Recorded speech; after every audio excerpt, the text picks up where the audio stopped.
We haven't heard a single word from our spy in the desert. I'm afraid he might have been captured. Never mind. But we spent years turning him. And a lot of Mora.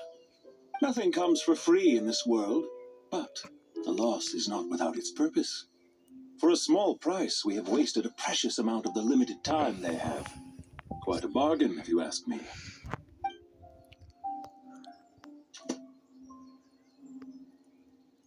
Understood. Weighing profit against loss is a necessary part of life. But to tell the truth, I have been operating at a loss since this all began. Since many centuries ago, in fact. For instance, why would a banker act as the executor of a will? If you hadn't deposited your personal belongings at Northland Bank, I would have no reason to be here right now.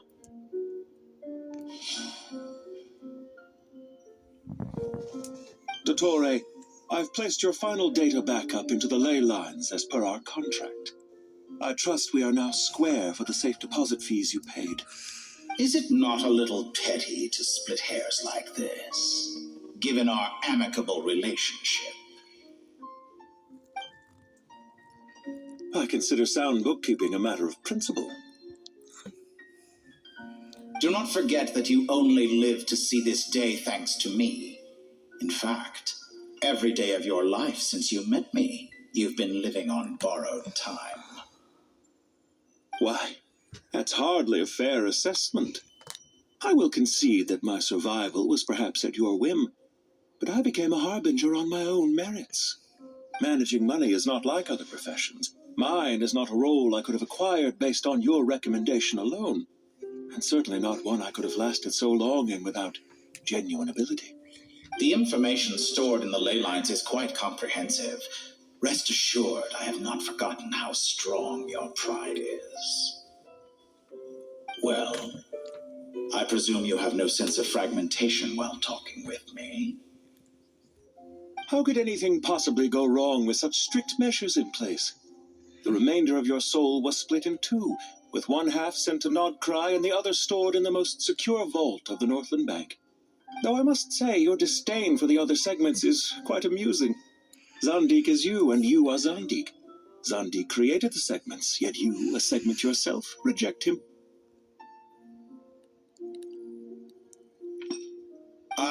That is, Zandik, created segments of various ages in his later years. To achieve this, he had to freeze time and part with a portion of his soul. But as constructive as it sounds, it erases my uniqueness. If each segment is equally me, then by the same token, none of them are truly me. A soul living forever in the past inevitably holds different views than he did in his later years. The same thing that completes me also restricts me. You too might ask yourself which stage of your life you want to be preserved at. The day your business failed, or the day you were framed by a gang and sold off to a medical lab as a test subject. We needn't dredge up the past. This undesirable plan was eventually scrapped. Lesser Lord Kusanali was quite right. I needed an opportunity to eliminate myself. And after that, I concluded that there was no more effective plan than directly splitting the soul. Once the soul is transferred out, you will find that creating a physical body is far simpler than creating a puppet. The other half of your soul suffered a crushing defeat in Nodcry, you know. And yet in the process, I obtained the information I always wanted, did I not? Because now we finally know where the best testing ground truly lies. I once thought your ultimate goal was to ascend to godhood. But as it turns out, that was merely one of your experiments. Experiments take many forms. Most people are too eager for success, too fixated on the end goal. They forget that the experimental process itself is just as important. A suspiciously vacant seat, a new face. I trust you can put two and two together. The reason it doesn't exist is because someone tampered with the record. What can I say? After all your efforts, you really did uncover the world's secrets. So, is the new world you promised a lie? No, it never was. I am glad to be able to control Irmin's soul from within. Now I shall attempt to create a new world inside the existing one. Almost everyone faces the prospect of death, but not a single person has ever been able to experiment unrestrained in the afterlife through sheer force of will. I am the only one to have overcome this enormous challenge. Would I not be letting the world down if I didn't make the most of the opportunity to experiment? Clearly, the dividing of your soul did not affect the magnitude of your ego. Out of all the versions of you that have ever existed, this you is the most insane and the most radical. Is that why you chose to work with me? Which was it then? My insanity or my radicalism? Could I call myself a venture capitalist without a suitably ambitious plan to invest in? Yours happened to fit the bill quite perfectly. Well then, I must say, while I am surprised enough that you showed up at all, what surprises me more is that you chose to present yourself as my former subordinate and not as the banker Pantalone. Why make things harder than they need to be? Exposing my true identity in a situation like this would only serve to destroy diplomatic relations between Snezhnaya and Sumeru. I daren't imagine the consequences. Showing up in the name of the original antagonist gives you the recognition you rightly deserve, while also being sensitive to Snezhnaya's predicament. It was an easy win. As for why I'm here, if you're suggesting that your credit is in the negative, I won't argue with that. Many people say that about you. I'd argue that a significant factor in your willingness to cooperate is the fact that you have but a few years of life left after my death. Living and dying together has a way of binding two parties together rather closely.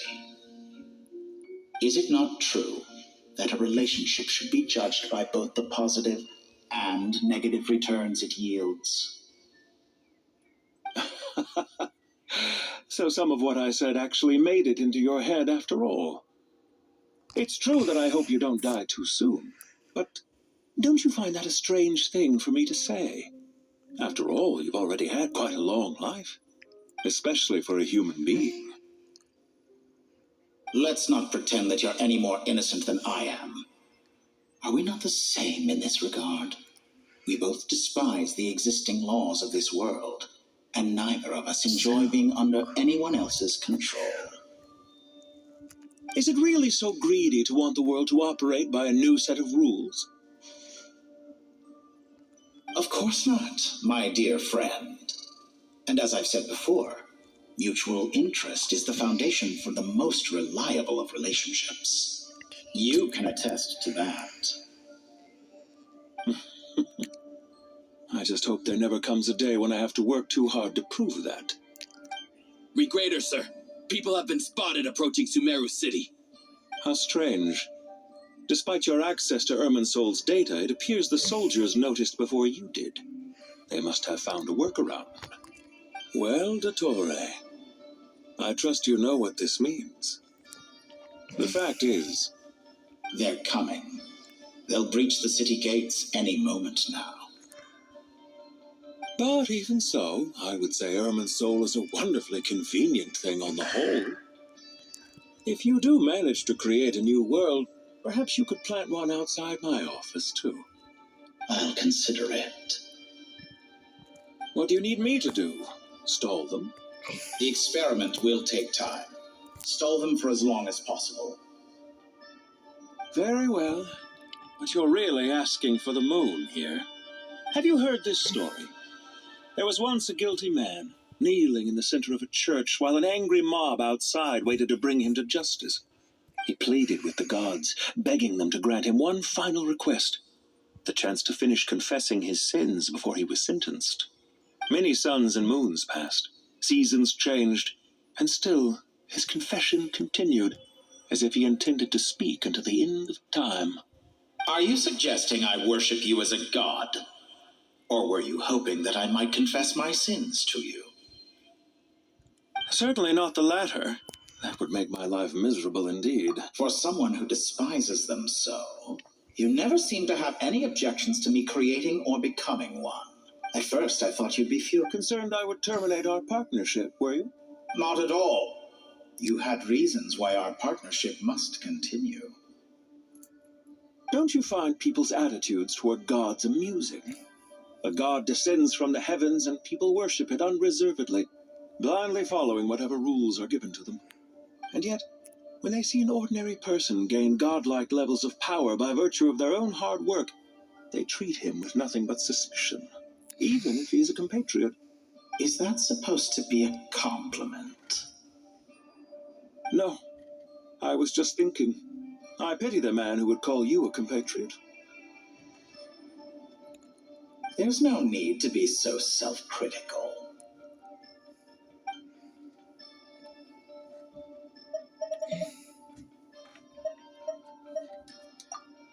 Isn't it a little too early to be saying goodbye? Not that I wish to keep you from your business, of course. Very well. Let's leave the conversation there for now.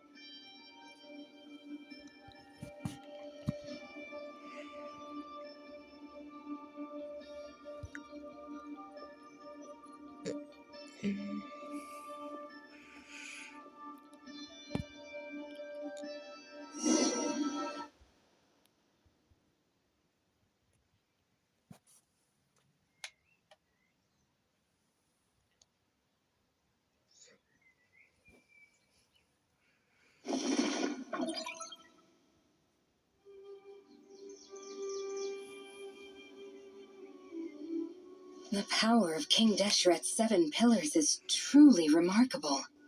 With just a chessboard, you can move an entire unit across the material plane. Yeah, sets us up for a much easier fight. Really makes my day.